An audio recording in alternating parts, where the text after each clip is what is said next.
pregnancy and mostly related to the outcome. What is there any implication for a newborn? That is our main motto, as we are all pediatricians. And Sankalp and Dr. Pratima will be discussing about the neonatal COVID. So first going to Dr. Swati, how does pregnancy affect the course of COVID-19 infection? So pregnancy on COVID-19 infection. Ma'am, please.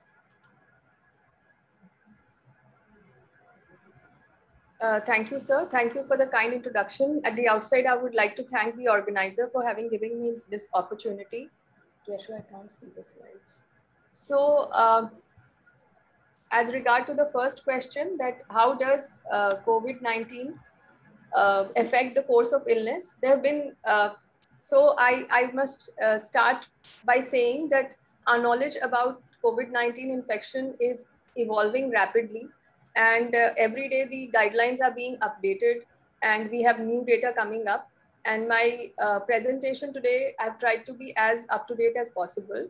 So till now we have some quite a few multiple studies that say that possibly there is increased risk of severe disease from COVID-19 for pregnant women as compared to non-pregnant women with COVID-19. Hello, am I audible? Yeah, Dr. Swati, you are yes, quite sir. audible. And the most consistent finding that has been noted in these studies was that these pregnant women are at increased risk for having ICU admission. And we know that pregnancy can alter how the body handles severe viral infection. It is well known that viral infections like flu have worse outcome in pregnant women. And therefore, pregnancy is a risk factor. And the highest risk of becoming severely unwell appears to be for those who are 28 weeks pregnant or beyond. Next slide. So it is heartening to know that unlike the infections, coronavirus infections like MERS in past, women with COVID-19 infection, it has been seen that more than 90% of the infected pregnant women, they recover without undergoing hospitalization. However, it is true that symptomatic pregnant patients, they appear to be at increased risk of severe disease and death as compared to symptomatic non-pregnant females. And the risk factor for severe disease and death in pregnancy appears to be older age group, that is more than 35 years, obesity, and pre-existing medical conditions like hypertension and diabetes. Okay, so as you said, it is mostly the symptoms are serious in third trimester of pregnancy, and there are few risk factors as in other adults also. So it is, and as compared to non-pregnant women in the similar age group, it is more complications and in fact symptoms are much more in pregnant women. Yes, okay, so yeah. So coming to the next question, how does COVID affect the pregnancy and its outcome? So as much as the current evidence has to say, it suggests that the virus is unlikely to cause problems with the baby's development. That is, it is not associated with any congenital malformations. And therefore, there is no reason for us to offer medical termination of pregnancy to these women. There is no evidence to suggest that COVID-19 infection in early pregnancy increases the chances of miscarriage. However, a symptomatic maternal COVID infection is associated with an increased likelihood of preterm birth and possibly cesarean. And mostly these are iatrogenic preterm births, which are offered to women who are there with severe illness. And aside from preterm birth, there is no evidence that COVID-19 has an adverse effect on the fetus or neonatal outcome. So to elaborate a little, I would like to talk about the vertical transmission.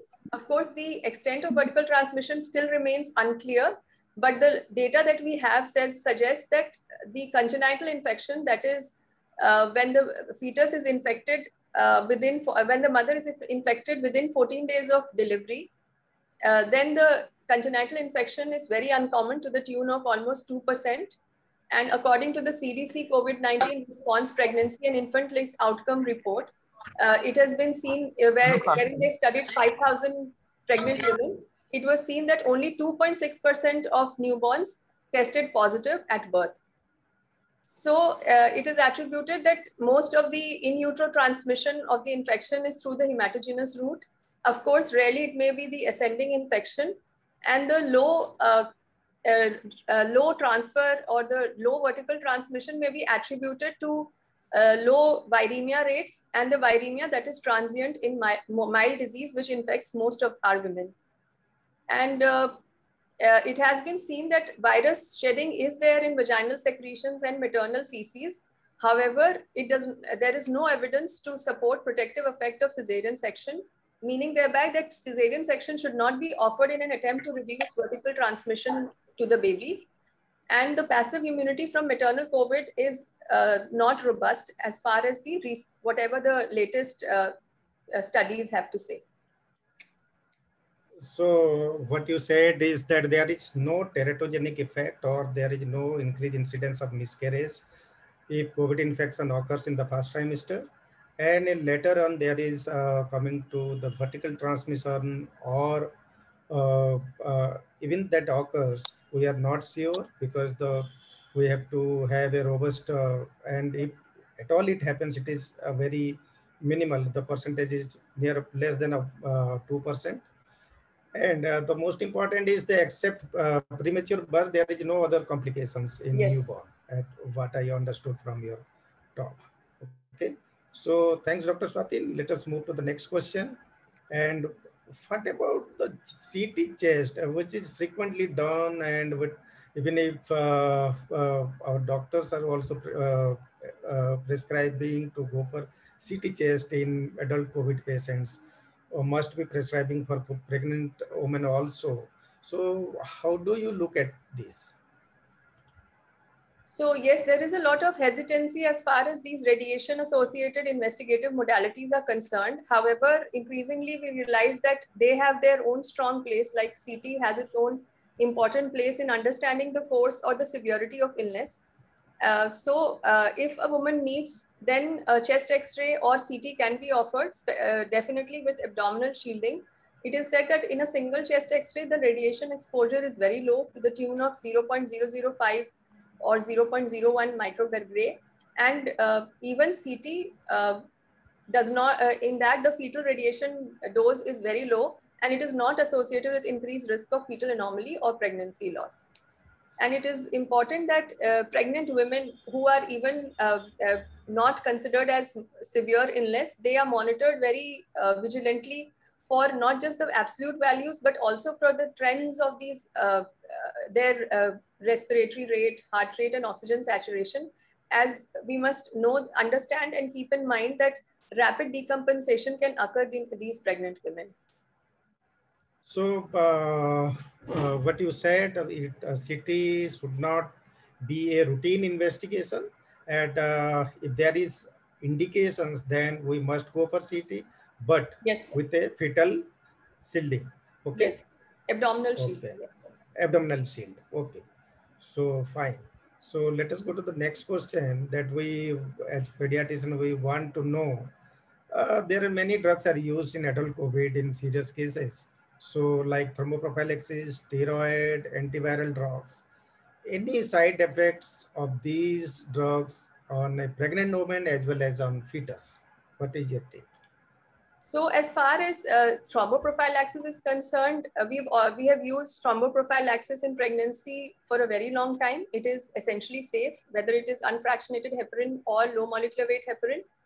And there is limited data to suggest that the risk of venous thromboembolism related to COVID-19 does show increased risk in infected COVID-19 pregnant mothers.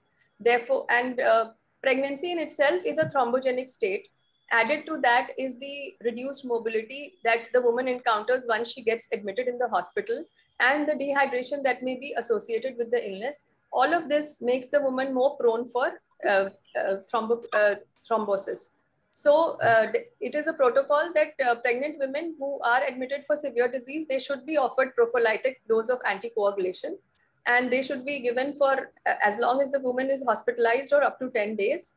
And in mild or asymptomatic infection, it has to be an individualized decision. For most cases, it is not indicated. Regarding steroids, again, steroids have been used in pregnancy, whether it is oral steroid or injectable steroid. and they are not usually only in early pregnancy. They are sometimes associated with certain malformations which are not very severe.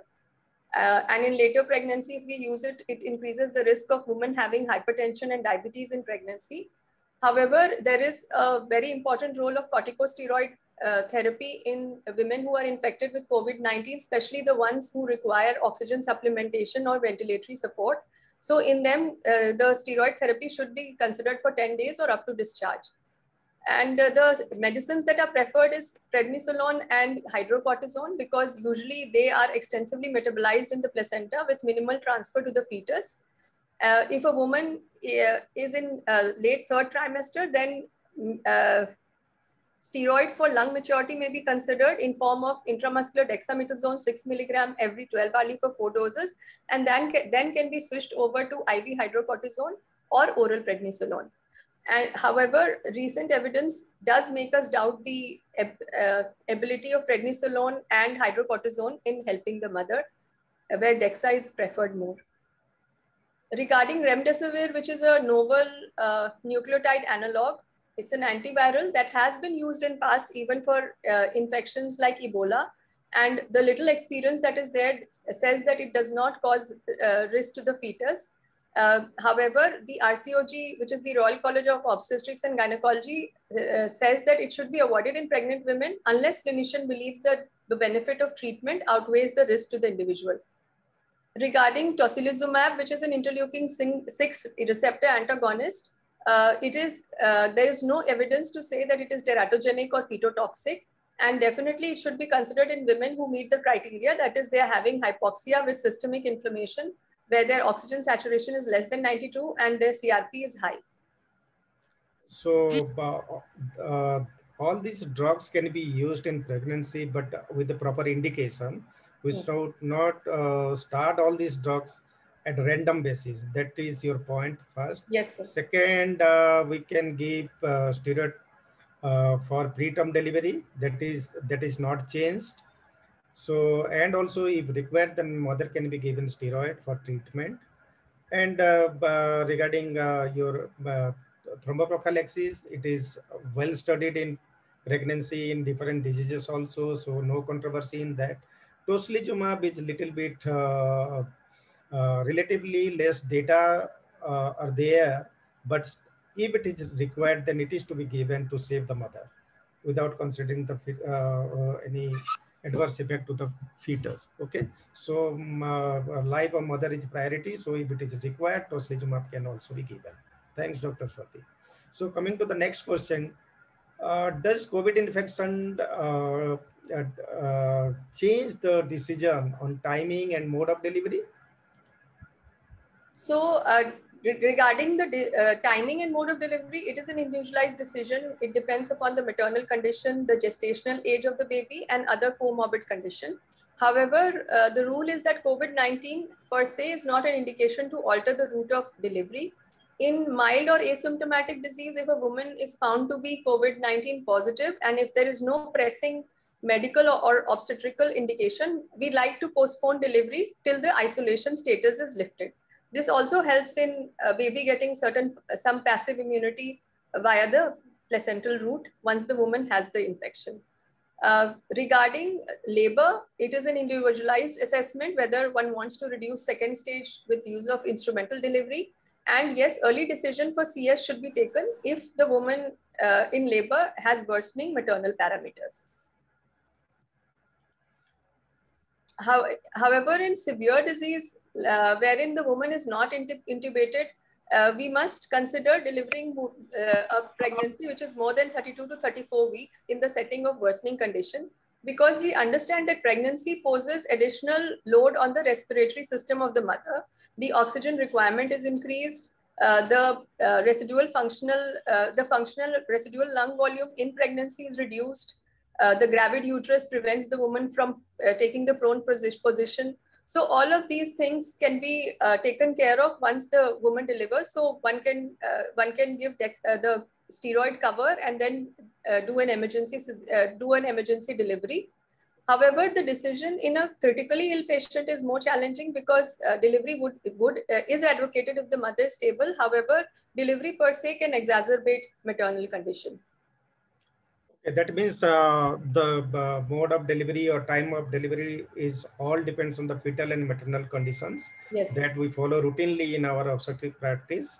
But in case of severe COVID, it is to be individualized, and the maternal conditions and her severity and respiratory compromise all are to be taken into consideration for delivery. Okay, so uh, let us move on to the most important and question regarding vaccination. So many committee and other organizations have also recommended for vaccination in pregnant women and lactating mothers. And what is your take on this? Because it all is governed by the directives of government of India or Yes. India. Yes. So So just we explain all know what that, is the sorry. So yeah, we yeah, all know continue. that none of the vaccines have had clinical trial in pregnancy, but now we have the Joint Committee on Vaccination Immunization report as published on 30th December 2020 that they confirmed that the available data does not indicate any safety concerns or harm to pregnancy, and vaccination in pregnancy should be considered when the risk is high. And the same applies to breastfeeding women, and definitely it should be considered in pregnant women with underlying conditions that put them at high risk for complications of COVID. We have some good real world data from US wherein pregnant women have been vaccinated, and we know that mRNA based vaccines have not created any problems in pregnancy or in the babies that are born. And the International Federation of Obstetrics and Gynecology statement as issued on March 2021 also supports offering COVID-19 vaccination to pregnant and breastfeeding women. They say that there is no preference for the use of a particular COVID-19 vaccine, but pregnant women who agree to be vaccinated should be advised to complete their dose, and they should be offered the vaccine, and they should be explained that there is lack of safety data there, but because the risk and potential severity of maternal disease is high, and the possible side effects on the baby is less, so then we can use it. There is potential efficacy of the vaccine. And similarly for the breastfeeding women also. However, in Indian scenario is a little different.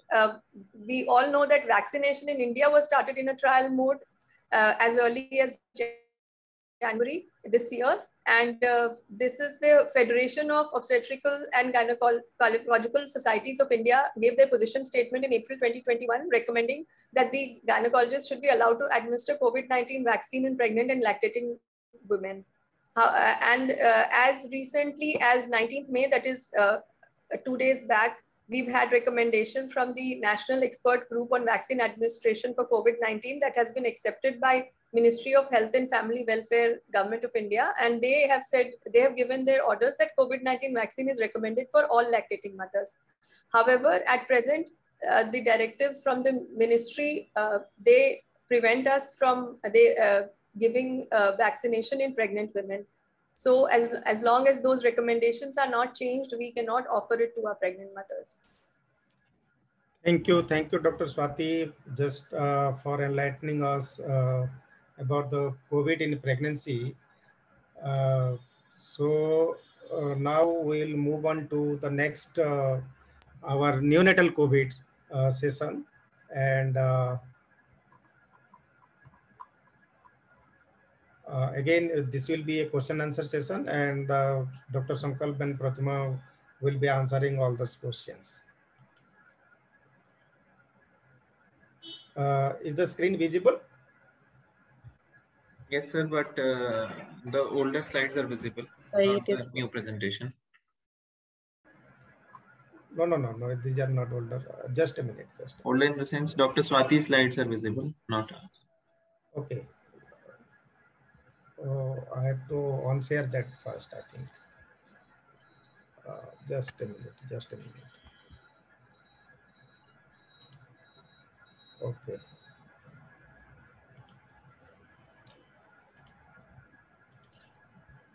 Now, Is it visible? Yes, sir.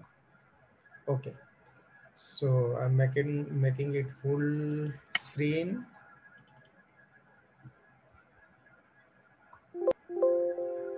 So the first question regarding neonatal COVID, the question goes to Dr. Sankal.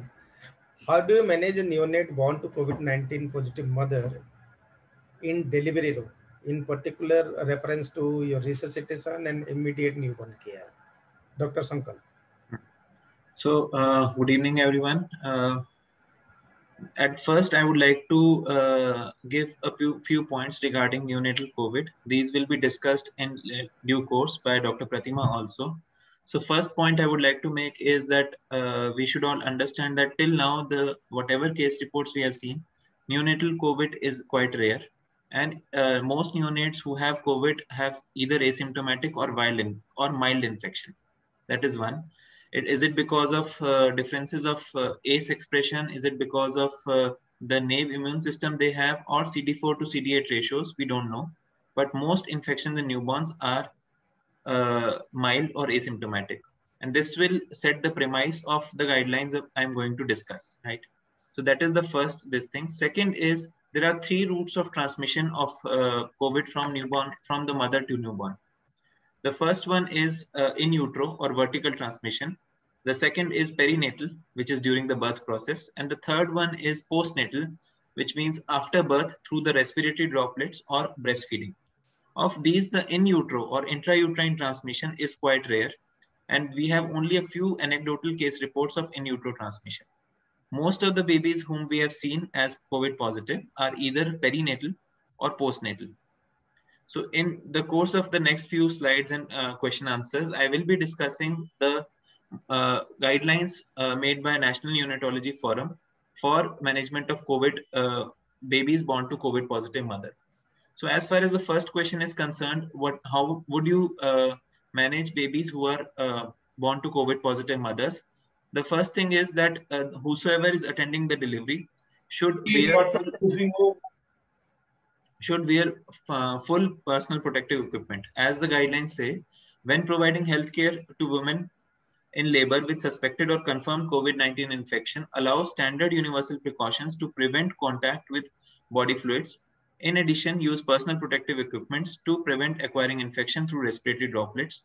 The PPE should include masks such as N95 and face protection by face shield or at least goggles. So most important step is to wear a mask and face shield.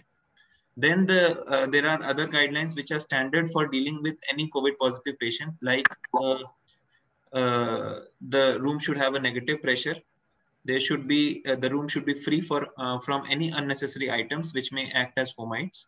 There should be restriction to the number of people who are there in the room. And there should be facilities for healthcare providers to remove and safely discard the PPE at the exit. These are standard guidelines for examining any COVID positive mothers. So we should follow these for examining the COVID positive mother. Now, the mode of delivery for pregnant women, as Dr. Swati has already told, should be based on mother's obstetric status and her physiological stability. Should not necessarily be a cesarean section. Should be dependent on other obstetric factors. COVID infection per se is not an indication for induction of labor or cesarean section, as we have discussed earlier. The mother should have a continuous electronic fetal monitoring or a manual monitoring of the fetal heart rate. Adequate equipment and trained healthcare providers should be there. And the oxygen status of the mother should be monitored just as any other COVID positive patient. And it should be at least 94%. Now, while attending the delivery of COVID positive mother, the person, as we have discussed, the person who is attending the delivery should don full PPE3. He should have N95 mask with a face shield. The birthing room, as has been mentioned here, should have a negative pressure.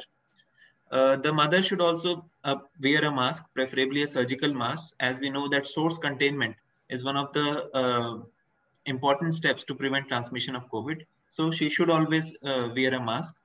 And then these guidelines are American Academy of Pediatric guidelines. And as you can see in the left side, it mentions that deferred cord clamping, that delayed cord clamping should be deferred.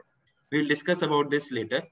Now, after delivery, the resuscitation should happen in the same room. There should be preferably a physical barrier or curtain if the resuscitation is in the same room, and the distance should be at least 2 meters or 6 feet. The resuscitator also should wear full PPE because, as we said, that there are some case reports of babies being positive. So the resuscitator should wear PPE. Plus, since the resuscitator is in the same room as in the mother, so and is inhaling the same air, so he should also wear PPE with N95 mask and face shield. The resuscitation should happen with standard guidelines. There is no change as far as the resuscitation is concerned. And just one thing that the American Academy of Pediatric Guidelines mentions is that if you are giving positive pressure ventilation to a newborn born to COVID positive mothers, instead of using a C&E technique, use a 2% technique, wherein so that it makes a proper seal and there is less generation of aerosols. That is just one difference that it says. But otherwise, the resuscitation should be according to the standard guidelines. It itself is not an indication for intubating a baby. All steps should be as per the standard guidelines. Now, these were the guidelines mentioned by American Academy of Pediatrics. As far as NNF is concerned, it says that if possible, resuscitation of neonate should be done in a physically separate adjacent room. If not feasible, resuscitation warmer should be physically separated from mother's delivery area by distance of at least 2 meters. The minimum number of personnel should attend the delivery and they should wear full set of PPE, including N95 mask. And mother should also perform hand hygiene and mother should also wear mask for source containment. Now, the Indian guidelines, they say that delayed cord clamping and skin-to-skin contact can be practiced. Now, if you are performing delayed cord clamping, it means that the baby is spending extra 1 or 2 minutes close to the mother after delivery. So, as per American Academy of Pediatric Guidelines and Chinese guidelines, it should be deferred and baby should be separated immediately. But Indian guidelines still say that the benefits of delayed cord clamping far outweigh the possible risks of having COVID, and therefore it says that one should continue the practice of delayed cord clamping. Neonatal resuscitation, as we discussed, should follow standard guidelines. Endotracheal administration of medications should be avoided. This is one step that is there, because endotracheal administration would lead to more aerosol generation, so it should be avoided. Indication of intubation shall not change, and because of maternal COVID status, and bathing is not recommended in view of high risk of hypothermia and hospital-acquired infections. So if we summarize, then it says that we should follow the normal NRP guideline, except that C technique, we can use 2 hands and 2% can be there for positive pressure ventilation to prevent aerosol generation. And we also advocates for the early delayed cord clamping and skin to skin care as recommended by WHO. Otherwise, there is no change in resuscitation protocol, isn't it? Yes, sir. Yes, sir. Okay.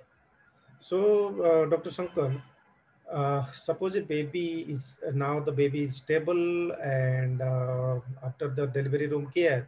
So, how do you manage the baby? And in particularly rooming in or to separate the baby from the mother, or whether to give breastfeeding or formula feeding? What is your take? Or what are the guidelines says? So, sir, again, this is a very controversial area because different guidelines talk about it differently. If you look at American Academy of Pediatrics and Chinese guidelines, they say that the baby should be separated from the mother till the time mother is negative. However, WHO and the Indian guidelines, the National Neonatology Forum guidelines, they say that baby should be roomed in with the mother and breastfeeding should be the preferred mode of feeding, because yes, after rooming in, there is a risk of acquiring COVID from the mother. But if we perform proper precautions like source containment, like mother falling hand hygiene, the risks can be minimized. Plus, even then, if the baby acquires COVID, we know that in most babies who acquire COVID, the infection shall be either asymptomatic or mild. So therefore, most guidelines including WHO, including the National Neonatology Forum guidelines, which I'll be reading now. So most of them, they recommend that we should try to room in the baby with the mother, and breastfeeding should be supported and should be encouraged. So as these guidelines say, stable neonates exposed to COVID-19 from mothers or other relatives should be roomed in with their mothers and be exclusively breastfed. For supporting lactation, nurses trained in essential newborn care and lactation management should be provided. A healthy, asymptomatic, willing family member who is not positive for COVID-19 and has not been in direct contact with suspected or confirmed COVID may be allowed.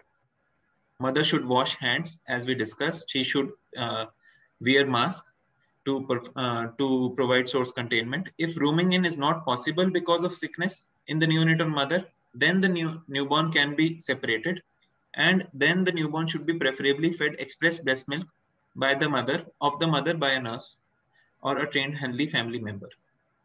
So if the baby has to be separated because of mother's illness, baby's illness, or maybe family choice, then the preferred milk is express milk, because it has been seen that breast milk contains protective antibodies and which may help the baby fight the infection or prevent the infection in the baby. Okay, so not to separate the baby, continue breastfeeding, and we had also similar experience from our Safdarjung hospital that with 1 month follow-up, there was not a single baby was symptomatic. So it is better to give breastfeeding and to keep the baby along with the mother, not to separate them for other benefits. There are so many benefits of breastfeeding, so we should not deny a baby being mother being the COVID. So breastfeeding is to continue. Okay, Sankar. So okay. So in case of COVID positive mother, how do you plan your investigations to know the COVID status of the baby? So now if a baby is born to a mother who is COVID positive, so the question is, when do we test the baby? Do we test immediately after birth or later on? Now, again, this is a controversial area. The guidelines that I'll be reading are clinical practice guidelines, which were made in May 2020, when there was no shortage of COVID-19 tests. And therefore, they have advised COVID testing rather liberally. These guidelines may be questionable in today's setting, where the COVID testing is difficult and our resources are limited. So as per these guidelines, it says that if the baby has history of exposure to COVID-19 positive adult and the baby irrespective of symptoms, so that exposure could be if the mother had COVID-19 infection within 14 days of birth, or there is history of contact with COVID-19 positive persons, including mother, family members in the same household, or direct healthcare provider in the postnatal period. So if the baby has any of those exposures, then the timing of testing should be one at birth if the mother is COVID-19 positive, or a detection of history of symptoms if there is a postnatal exposure. And the second test, it says, should be done after 5 to 7 days. So it says that if the first test is negative, so suppose you tested at birth and that test is negative, then a repeat test should be done after 5 to 7 days of birth or exposure. However, the test done should be done immediately if there are new symptoms. So if a child is symptomatic, then the test should be done immediately. In an asymptomatic child, it says that the test should be done once at birth and then at 5 to 14 days of birth. Now, the question that comes to our mind is that how does it change the management of the baby? If the baby is otherwise well, roomed in with the mother, feeding, breastfeeding fine, why do you have to test immediately after birth or later on? That is a question, and which is valid. And the only benefit it will help us, is that if you know the baby status, you can plan the isolation of the baby from the mother or from other family members accordingly. That is one benefit of doing a COVID test. The second benefit is that you can monitor the baby a little more stringently if you know that the baby is COVID positive, right? So these are the benefits, and that is why it is recommended that you do COVID testing for the baby. But again, since the resources are limited, practically one may do just one COVID test for a baby who is born to COVID positive mother. And I would request Dr. Pradeep and Dr. Pratima to share their experience on this also. Actually, we did started in the similar way in first 24 to 48 hours, then on day 5 and 7 to start with. But as you said, regarding the management and all this actually doesn't help. So nowadays we are doing a single test at around third or fourth, around third day of life. That is around 72 hours. And because, and also the currently the committee of NNF presided by Dr. Praveen, also they also recommend not to do test within 24 hours except for research purpose. It doesn't solve any practical issues. So we are following now to test the baby at day 4, day 3, day 4. So now that we have clear-cut data that in utero and vertical transmission is very, very uncommon. So there is no point in testing immediately after birth. And the baby has gotten exposed after birth. So maybe after 48 to 72 hours, we may test an asymptomatic baby. Again, if you test and it comes positive within 24 hours, that doesn't mean that it is a vertical transmission.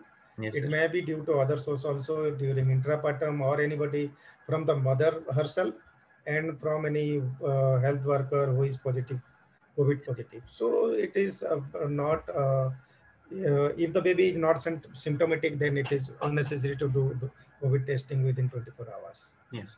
Okay. So, sir, the next question, the next part of this guideline is the point number 2.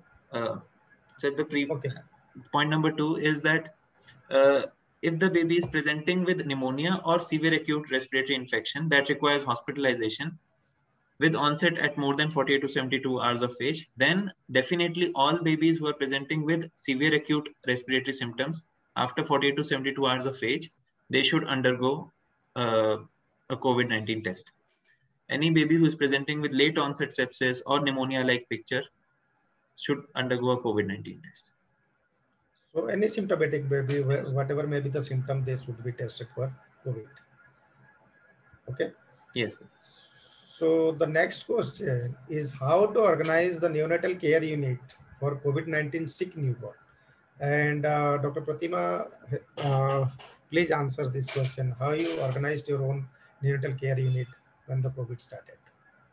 Yeah, good evening, everyone. And thank you, the organizing committee, for giving us a chance to share our experience. So I'll be again referring to the same guideline, the clinical practice guideline given by the NNF. And ideally what should be done, it is based on inputs from international committees as well as evidence-based published articles. And it says that we should have clear-cut segregated areas for COVID suspect stable neonates, COVID positive stable neonates, and COVID suspect who require some care because their gestation is either they are low birth weight or their gestation is less than 34 weeks or they are sick. And then there is a fourth group, which are COVID positive neonates who are again sick, low birth weight or premature. So there are 4 different areas. Now, if the baby is stable, then we see the maternal condition. If the maternal condition is stable, the mother is also stable and well, clinically well, then we shift both mother and baby to the well baby COVID ward, and we can give the express breast milk or direct breast milk also. And we have to room in with the mother. However, if the mother is sick, then we give EBM. If the mother is, healthy, then we room in and breastfeed the baby. If the mother is sick, then we shift them together, but we give EBM. So this was these are the 4 areas. We'll now move to the experience from Safdarjung Hospital. Sir, next slide, please. Yeah, I'll just show how practically we have done that. So at Safdarjung Hospital, we have different areas. We have a COVID positive NICU, which is in the separate block, where we keep the newborns who are sick, that is preterm or they are low birth weight, and they are shifted to the COVID positive NICU. We have a separate suspect COVID NICU, which is again in the separate block, which is separate from the non-COVID NICU.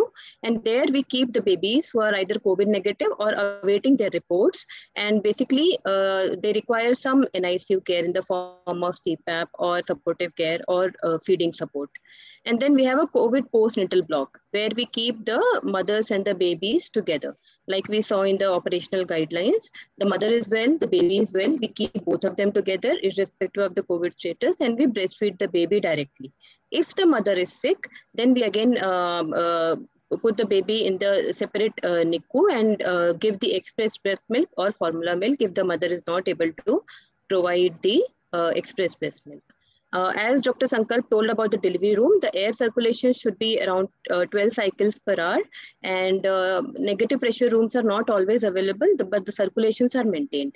We have also made an immunization room, which is a makeshift room inside the COVID block, and before discharge, we do immunize the babies. So this is the flowchart which we follow at Safdarjung, and we have separate areas, and we transfer the babies based upon the symptoms and the sickness of the mother as well as the neonates. As we have discussed, the testing of the neonates is done now and on day 3. Unless the baby is sick or symptomatic, in which case we do within the first 24 hours and then repeat again based on the clinical condition of the baby. Okay, Pratima. So nicely explained how to organize a NICU for the sick neonates with COVID. So now coming to the proper COVID infection in a newborn. So what are the symptoms of COVID-19 infection in a neonate? Pratima. Yeah. Thank you. So, actually, the symptoms, Dr. Sankalp touched upon it, that thankfully, unfortunately, the symptoms in the newborns in the first wave have been very mild. Until now, the experience in second wave has been also the same. The proportion of the neonates who are actually symptomatic after birth is very less. We have published a paper also, and we have seen that less than 5% of them were actually positive. The positivity rate was less and symptoms were also less. So how do they present, and what can be the presentations? So mother is symptomatic, mother can have maternal flu-like illness, or the mother may be completely asymptomatic. The experience in the last wave was that mothers were usually asymptomatic at delivery, and they usually became symptomatic in the postnatal ward, at which time we suspected the newborn to be also infected. We tested them. However, the newborns were mostly, in majority of the cases, they were asymptomatic. So this is what the literature also says, that the newborns are mostly asymptomatic, and even if they have any symptoms, they are non-specific, similar to the other symptoms which the newborns have in sepsis, like temperature instability, apnea, choking, respiratory distress, aspirations, GI symptoms, hypotension, shock. So what in this way we have to take care is, since the community prevalence and the rates prevalence of infection have been more in the last 2 to 3 weeks, so any baby who is coming sick from the postnatal ward, who has mother may be asymptomatic, and she may transmit, or a healthcare provider may also transmit. So any baby who is coming sick from the postnatal wards, we should always suspect COVID-19 in that baby, and we should also test the baby for that anytime after the birth. So the specific symptoms are basically, sir, non-specific in these cases. So they may present with fever. Oh, okay. You are more. Okay. Yeah. So I just touched upon that. I think that ACE inhibitors are less mature in the young children and maybe newborns also. The ACE inhibitors are less mature, so it doesn't give the site for the COVID virus to act upon. It doesn't give the receptor, is not there. Second thing was that the SARS-CoV-2 virus proteins, they attack the heme on beta-1 chain of hemoglobin. And that is actually, we know that beta chains are still not fully developed in the newborn. And again, newborns, and especially preterm newborns, they may have obtunded systemic inflammatory response syndrome. That is why SIRS or sepsis-like symptoms are less in newborns. Maybe that is the postulations which are there. And as I discussed, majorly they are asymptomatic. Whatever symptoms are there, whatever we have seen at Safdarjung is because of the comorbidities which are there. Meconium strain liquor is there. The symptoms may be because of meconium itself. Preterm baby is there, though RDS, respiratory distress syndrome, can be there in the baby. So once we give supportive treatment and manage those comorbidities, the newborns have been stable throughout. So per se, attributed to COVID-19, the symptoms are very non-specific. Dr. Pradeep. Yeah. Just to brief you about the NNF registry and the published data from India. Yeah, that was the pathophysiology and the biological plausibility which we discussed. Evidence also says the same, that of the 143 positive neonates which were registered in the NNF, respiratory distress and sepsis comorbidities were actually more common. We see here SARS-CoV positive newborns were 143, of which 13 neonates presented like RDS, 10 had pneumonia-like symptoms, 5 babies had sepsis-like symptoms, 5 babies, which is 3.5%, had seizures, some had shock, DIC, some presented with encephalopathy, jaundice, and other comorbidities, where majority of them were having other morbidities. So there is no difference between COVID positive and COVID negative newborns, and most of the symptoms are mostly due to prematurity or other morbidities of the newborn, that you say. Yeah, we are still awaiting the experience from this wave, sir, and whatever personal communications we have had from different units, the presentations have been similar in this wave too, especially in the inborn newborns. We'll be coming to the MISCI and the outborn newborns part later. Yeah. But in the inborn patients, the symptoms have almost been similar in this wave also, in second wave also. So, yeah, this I wanted to just touch upon the R data which was published last year in August. It is almost similar to the COVID registry of NNA. Yes, I think you will be able to. The registry also, they have referred to our publications and they have told their findings are similar to ours. Okay. Yes. So this is again, I just wanted to tell that though the newborns may test negative in the first test, if the symptoms are strong and if you suspect a strong suspicion is there, the units have repeated the test again on day 3, 5, 8. And still they suspected because of the abdominal x-rays, and the babies have been stable. The baby was discharged on day 12, although he presented with shock and abdominal x-rays. So it was an outborn newborn. This is from Gangaram. So I just wanted to bring out the spectrum of symptoms which can occur in newborn, which are very, very much similar to the comorbidity symptoms which occur. I just wanted to briefly tell about this. This is from... okay, whenever about COVID positive baby becomes symptomatic, then we have to test for COVID-19. Yeah, okay. Yes. So anything about this particular slide you want to tell? Globally also, I just wanted to touch upon that respiratory symptoms were the most common, 50% of the cases. Fever was presenting complaint in 44%. However, they also concluded that most neonates were asymptomatic or presented with mild symptoms. And this has been the most recent systematic review, and the data has been synthesized till November 2020. So this is the most recent data with a large number of newborns which were covered, and they also concluded that newborns fortunately till now have a good prognosis. So coming without wasting time, let us go to the next question. How to manage COVID-19 infected sick newborn? Is there any specific treatment for them? And what about the drugs used in adults and children? So, whether they are useful in newborn or not? Yeah, this is very important, sir. And again, I would like to refer to some of the published studies. And apart from the COVID-19 testing, RT-PCR, which Dr. Sankalp has touched upon, many units have tested other systems, which include liver function tests, kidney function tests, CT, MRI, chest X-rays. The published ones I want to bring to the notice that LDH and mild transaminitis was noted, but the significance with either the prognosis or the outcome or the clinical course of the baby has not been still established.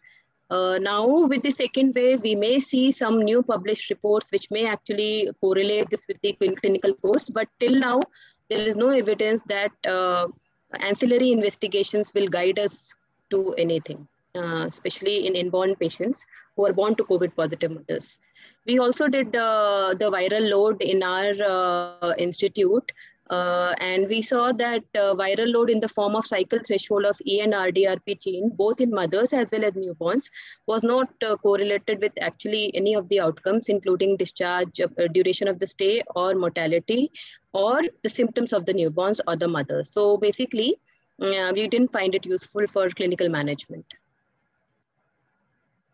Similarly, another systematic review from global experience, this review actually found 5 studies which had done X-rays and CT scans, but there were non-specific changes also in the imaging as well as in the biochemical variables.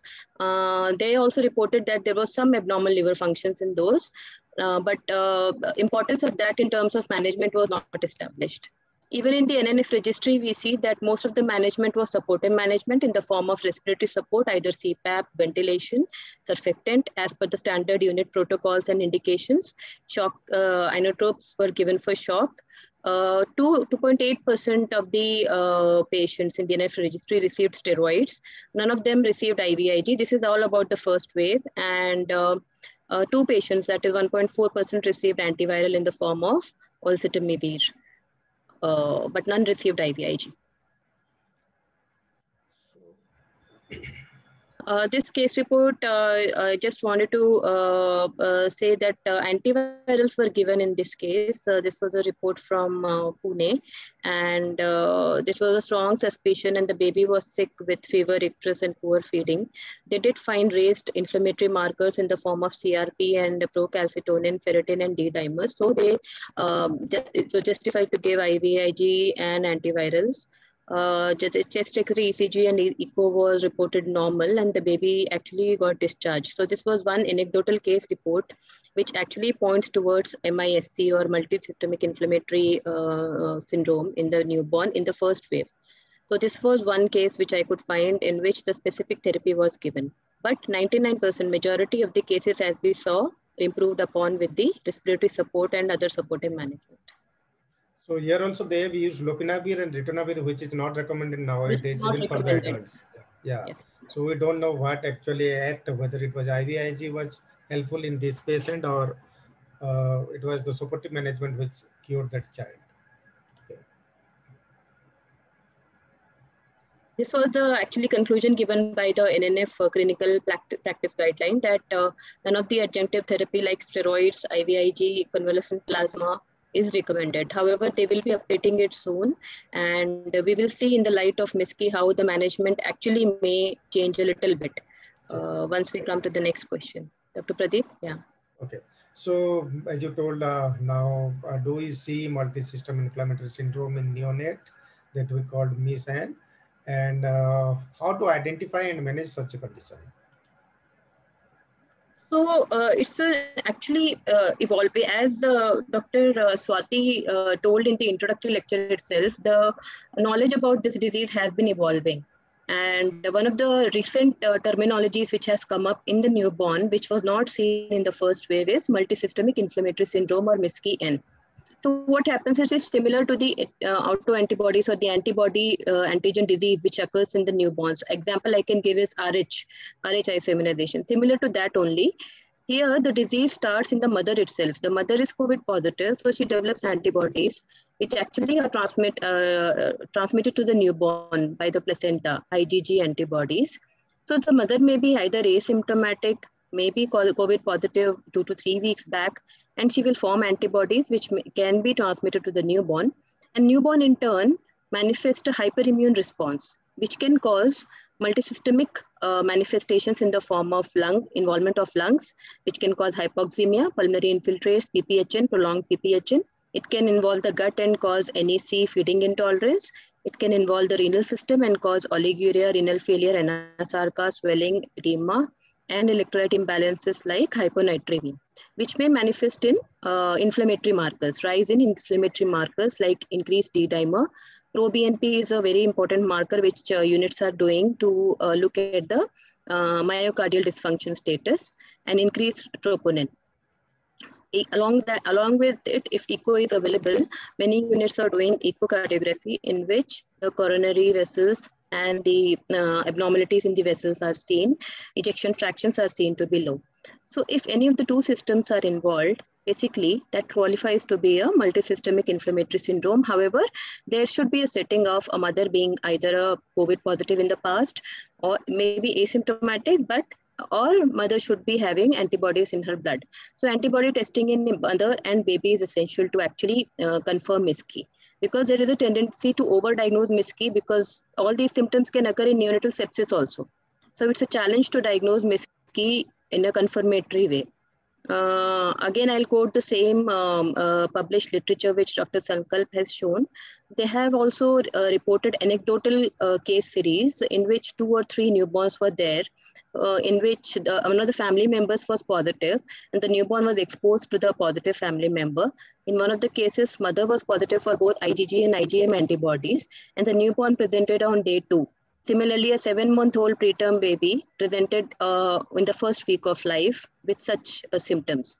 So what basically gives the clue is the baby may be COVID negative, however, the COVID antibodies may be positive, which leads to the hyperimmune response. So this is what is the symptoms and the pathophysiology behind this new evolving terminology which is coming up. And we should be cautious in outborn newborns, especially who present in the next 1 or 2 weeks, because now the adults have been actually infected and it is possible that hyperimmune response in the newborns may be manifested in the next 1 or 2 weeks. So we need to keep these in mind. However, be cautious that we should not overdiagnose MIS-C and overuse steroids and other management for this. The same thing, the definition, this has been translated into definition by the WHO, and the just to guide that the WHO MIS-C definition includes 0 to 19. That means it includes the newborns and any 2 of the following, which is rash or conjunctivitis or any mucocutaneous inflammation or rash, hypotension or shock, features of myocardial dysfunction, either in the form of echo or elevated TROP-T or pro-BNP, evidence of coagulopathy in form of elevated PT, APTT, and acute GI problems. Any 2 of these should be present, along with inflammatory markers should be raised, and there should be no other obvious microbial cause. Now, this is the catch. How to actually exclude all other causes of inflammation and infection in newborn? That is very difficult, because bacterial sepsis, actually culture positivity is very low. The markers are anyway raised because of the COVID itself, or it can be raised because of the neonatal sepsis. So it is very difficult actually to rule out other microbial causes of inflammation. That is the catch, and that is the challenge in the newborn. However, we should keep in mind that COVID-19 setting should be important. Either antigen is positive or the serology in the mother and the baby is positive, and likely contact with the parents or in the household. That we should look for. So the challenge in MIS-C, as I said, that investigations and both presentations is the challenge. Yeah. Dr. Pratima, is there a way to differentiate it from severe COVID infection in the neonate and MIS-C? Sir, actually, that is the COVID RT-PCR may help or may guide some. Because severe COVID, the RT-PCR should be positive. And in this MIS-C, it is basically because it is a hyperimmune response, the serology will be positive in mother and as well as newborn. So that should be a clue or a pointing towards that whether it is a severe COVID disease which we are dealing, or whether it is because of the hyperimmune response secondary to antibodies in the baby. Either it has been transmitted from the maternal illness, or the baby has himself developed antibodies in response to the exposure of the antigen. The COVID disease per se did not cause any symptoms in the newborn. However, after 1 week or some few days, the antibodies actually lead to a hyperimmune response and lead to involvement of 2 or more organs. So this can be one clue: serology versus RT-PCR. And particularly the timing. The severe COVID occurs in first 2 weeks of infection, and MIS-C that occurs after 4 weeks around.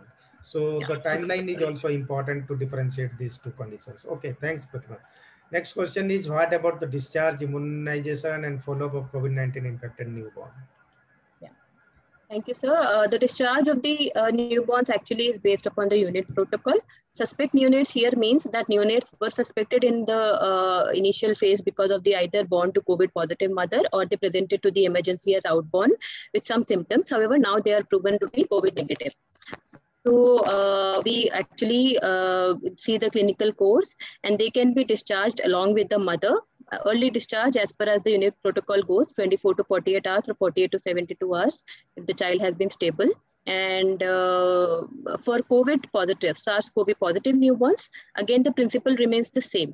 The stable newborns can be discharged once the mother is fit for discharge, and the severe ones actually can be discharged once the unit protocol and the unit discharge policy and discharge criteria is met. This should be noted that RT-PCR negative is actually not mandatory before discharge now. So whatever is the unit protocol, we can follow that, provided the newborn becomes stable and meets the discharge criteria of the unit, whatever you have, whatever weight, whatever gestation the unit follows.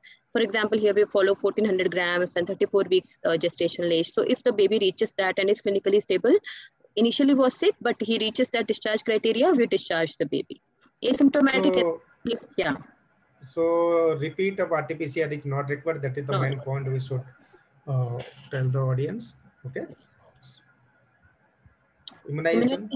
Yeah, as I mentioned earlier also, while organizing the newborn unit and the COVID separate unit, we actually have to take care that a room is dedicated for immunization of those babies, and we give the birth dose vaccines before discharge, and follow-up immunization is as per the schedule, irrespective of the positivity status, provided the baby is stable. Obviously, if the baby is sick and requires care, then as per the discharge policy and as per the unit protocol, we can call them up for immunization. So we are following the same immunization protocol for COVID positive baby as well as COVID negative newborns. COVID negative. Okay. So about follow-up. Follow-up, I wanted to just touch upon the published data. We also in our paper, we did followed up for the first 28 days of life and called up the newborns. They were all stable, who were direct breastfed with the mother. And this paper was published again by Dr. Monkar's unit. And they did the telephonic follow-up. They did a prolonged follow-up for 2 to 3 months. And they also exclusively breastfed the newborns when they were in the hospital.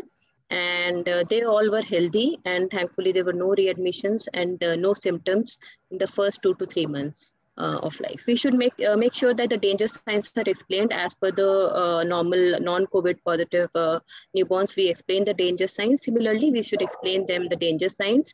We should give them the emergency contact number. We should tell them if the family member, any of the family member is positive, how to take precautions. These all should be reinforced at the time of discharge. There should be the extra care which we should take during these times. Otherwise, the follow-up criteria and the discharge criteria remains the same. Okay, thanks Pratima, thanks Sankalp. So now for other proceedings, I will request Dr. Sankalp to take over. So there are some questions in the chat box. We have already crossed 1 hour, so few questions may be taken, isn't it? Yes. Okay. So do we have the questions or?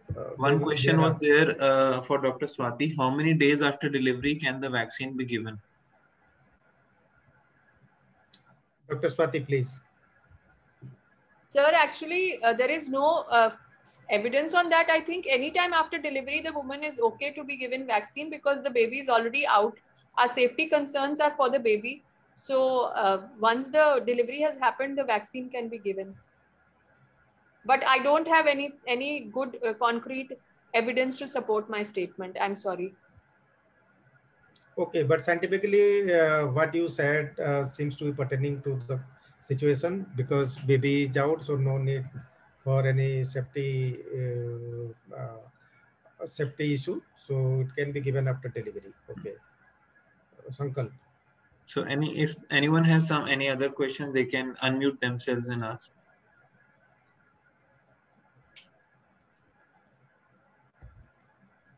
Dr. Sankalp, Dr. Pradeep, I think we should just mention Remdesivir. Okay, I think there's a question. The baby can be vaccinated even if RT-PCR is positive. Yeah. I think yes, there is.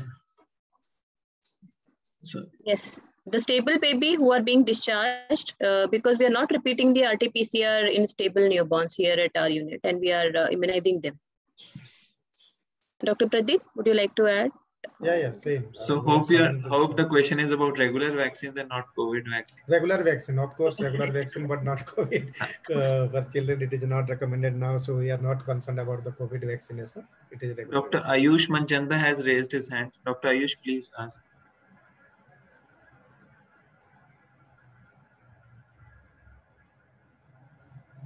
Rather, the other units can also share their experience if they they can share their experience if anybody has immunization also, and drugs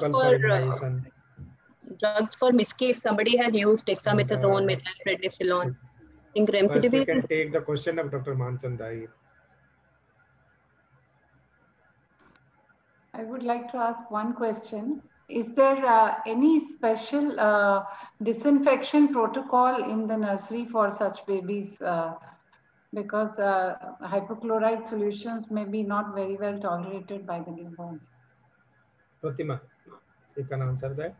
Yeah, thank you, ma'am, for the question. But we are following the routine disinfection protocols, not specifically hypochlorite, like as we do for anti-COVID prevention and all, but whatever disinfection protocols for AMBU, for equipment, for radiant warmer, whatever hospital policy, infection policy is there, that we are following. We are not specifically cleaning with hypochlorite in the nursery or the NICU.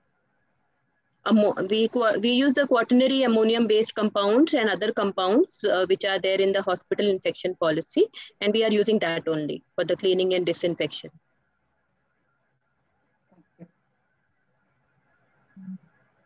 So we have neonatologists from other units also. Dr. Atul Chopra, I would like to request you to share your experience from Apollo about babies born to COVID positive mothers and any symptomatic COVID positive baby that you have seen. After that, I would request Dr. Gaurav Java to please share your experience also. Dr. Atul, please. Hi, Sankalp. Hi. Can you hear me? Yeah. Hello, Dr. Pradeep. Hello. Hello, Dr. Atul. Hi, Pratima. A very nice talk. This year, in fact, we didn't have so many admissions as compared to the last time. Probably, I think a lot of hospitals have been doing the COVID thing this year. So last year, we had about 40 deliveries. So out of which most of the neonates, as you said, nobody had any vertical transmission. So since the policies were new, we also didn't refresh or made the policy again. So we were doing on day 1 at the time of birth, the RT-PCR, and then we were repeating after 72 hours. That time, actually, even the mothers were being kept for a longer time. So, and the suspect ward, we had not many beds. So the pediatric admissions were also happening in the suspect ward. So we had to do the 2 tests, and after the 2 tests were negative, we were shifting to the main ICU. And from there, maybe in a day or 2, we were discharging the newborn. So the policy has not changed. So this year also we are following the same. So we've been requesting our micro people to update the guidelines. As soon as they do that, we also may be doing what the Safdarjung is doing, which makes sense that hardly there is any case of vertical transmission noted, or very few. And I think it's maybe on at 72 hours or 48 hours, we can do just 1 test and go according to the baby symptoms. Yeah. Thank you, sir. We've had some couple of outborns who were COVID positive, but they had comorbidities. This is again last year, because this time there were so many adult patients that they couldn't give us any pediatric bed as per the government. So all the babies were being referred to other hospitals. Thank you, sir. Dr. Gaurav, what's your experience with COVID positive mothers and COVID positive babies? Great. Thanks, Sankalp. Hi, Dr. Pratima, Dr. Pradeep, sir. Yeah, it was great to listen to. Yeah. It was great to listen to such a wonderful description. Ours is actually a non-COVID unit. So, I mean, my experience is from 6 to 8 babies that we came across. These mothers were delivered in our hospital because they came in an emergency and we did not know their COVID status. So we took all precautions. And after delivery, we came to know that this mother was positive. And right from a surrogate to a normal mother to between 34 weeks to 40 weeks, we had around 6 such babies. Thankfully, none of them were symptomatic. All were shifted to the mother. Thankfully, they all came out negative. The one that was done, the RT-PCR was done after 24 hours. And we have been able to discharge them. And we've had only one symptomatic child at 17 days of age. This mother had caught COVID on day 10, day 11. So this symptomatic child was admitted for 2 days, 48 hours to max COVID unit. And the child did not have RT-PCR positive, just had fever and excessive crying. I have seen 2 such cases in units, fever and excessive crying when the mother was positive. But both of them did very well and they got discharged quite quickly and had no other symptom. One of these mothers, unfortunately, also expired, but the child was completely asymptomatic and the child did very well. So that's my exposure in neonates for COVID positives. Thank you, sir. In fact, just to add, we also had one COVID positive baby who was symptomatic, and this baby was shifted to us from Hisar. And they complained of typical temperature instability, as described, that within the same room, that baby would have a temperature of 96, and after some times he will have a temperature of 101, then 96, then 101, and they were not able to maintain euthermia at home, and therefore they shifted the baby. And then the baby, there were no other issues as such, no respiratory problems, no feeding issues. But yes, we also noticed some temperature instability, which settled with time. And we taught the mother to give breastfeeds, and then we subsequently discharged the baby. How old did the child come to you? How many days was the child? Day 5. Yeah, that's very surprising because by basic neonatology, we always learn that there'll be no fever, neonate until unless the neonate is extremely sick. I agree. And there was also a component of dehydration, and the serum sodiums were high. There was some weight loss, so that was also there. But dehydration would not explain hypothermia. 101, yeah. I mean, or hypothermia also. Correct. And the temperature instability could be because of their overreaction also. Like once fever would happen, they would remove the clothes, and then hypothermia they would. So it was difficult to say, but it took us 2-3 days. There was some temperature instability noted in the hospital also, but then subsequently the baby improved, and after 3 odd days we discharged the baby. But I think SARS-CoV-2 has caused fever in neonates. Unusual, it's a symptom. Yeah. Yes. Temperature instability and fever is a symptom.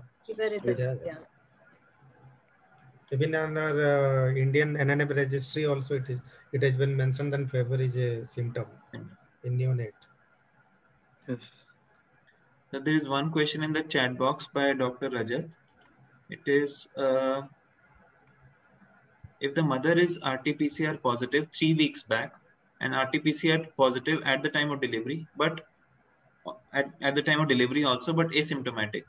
Baby had mild respiratory distress after birth, which settled in 4 to 5 hours on oxygen, on full feed stable after that. Shall we do RT-PCR test in the baby?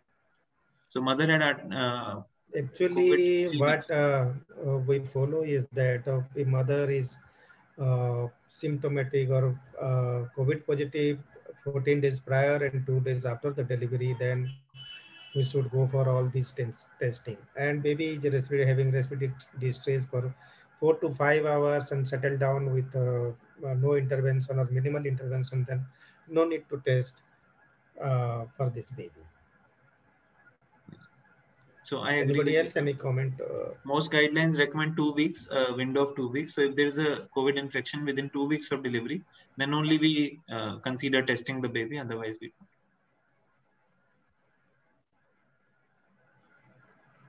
So thank you, sir. And if there are no more questions, I would hand it over to Dr. Poonam ma'am for concluding the section. Thank you, everybody, for an excellent deliberation. Very good knowledge we have gained. COVID is evolving day by day, and knowledge is also evolving. And the only way we can all learn is to continue with these deliberations and come to a good conclusion as to what is the best for every patient. Thankfully, our neonates are not suffering so much, unlike the adults. We are lucky that way. And hopefully it remains that way, because I hope the third wave doesn't show us more surprises. So thank you so much, Dr. Pradeep, for taking out time and coming here and moderating the show. It was excellent. Thank you, Dr. Swati. Thank you, Dr. Pratima. Thank you, Dr. Sankalp. for your excellent deliberations and good insight into the knowledge of perinatal COVID. And thank you all participants for coming in large numbers. And next week, we have a talk on functional abdominal pain by Dr. Akshay Kapoor. And we hope that we'll have a similar participation. Do join in. Good night, everybody. And thank you once again. Good night. Good night. Thank you. Good night. Thank you. Good night. Good night. Good night. Good night. Good night.